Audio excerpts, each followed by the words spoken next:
அனைவருக்கும் வணக்கம். என் லைஃப்பில் இந்த மாதிரி ஒரு பெயின்ஃபுல்லான ஒரு சுச்சுவேஷனை நான் ஃபேஸ் பண்ணதே கிடையாது. மனசு முழுக்க வலி வலி மட்டும்தான்.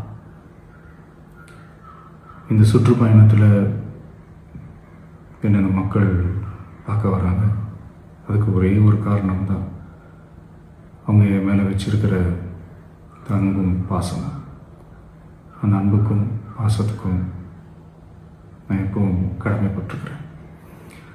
அதனால தான் இந்த சுற்றுப்பயணத்தில் மற்ற எல்லா விஷயங்களையும் தாண்டி மக்களுடைய சேஃப்டி, அதில் எந்த காம்ப்ரமைஸும் பண்ணிடக்கூடாதுன்றதுக்காக தான் அது என் மனசில் ரொம்ப ஆழமாக இருக்கும் அந்த எண்ணம்.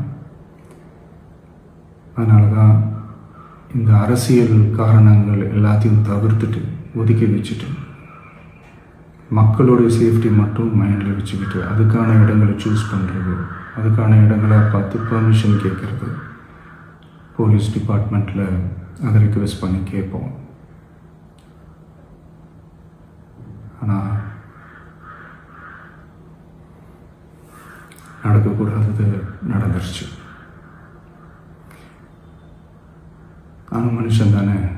அந்த நேரத்தில் அத்தனை பேர் பாதிக்கப்பட்டு இருக்கும்போது எப்படி அந்த ஊரை விட்டுட்டு என்னால் கிளம்பி வர முடியும்?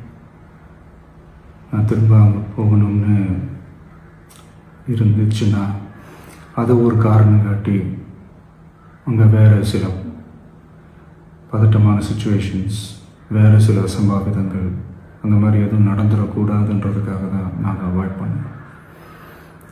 இந்த நேரத்தில் சொந்தங்களை இழந்து தவிக்கிற அத்தனை குடும்பங்களுக்கும் என்னுடைய ஆழ்ந்த இரங்கலை தெரிவிச்சுக்கிறேன். எனக்கு தெரியும், என்ன சொன்னாலும் இது ஈடேயாகாதுன்னு எனக்கு தெரியும்.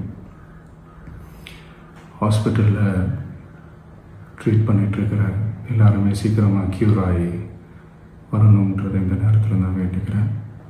கூடிய சீக்கிரமே உங்கள் எல்லாரையும் நான் சந்திக்கிறேன். இந்த நேரத்தில் எங்களுடைய வலிகளை, எங்களுடைய நிலைமையை புரிஞ்சுக்கிட்டு எங்களுக்காக பேசின அரசியல் கட்சிகளை சார்ந்த நண்பர்கள், தலைவர்கள் அனைவருக்கும் என்னுடைய நன்றியை தெரிவிச்சுக்கிறேன். கிட்டத்தட்ட ஒரு 5 மாவட்டத்துக்கு பிரச்சாரத்துக்கு போனோம். இந்த மாதிரி எதுவுமே நடக்கல. ஆனால் கரூரில் மட்டும் ஏன் எப்படி நடக்குது?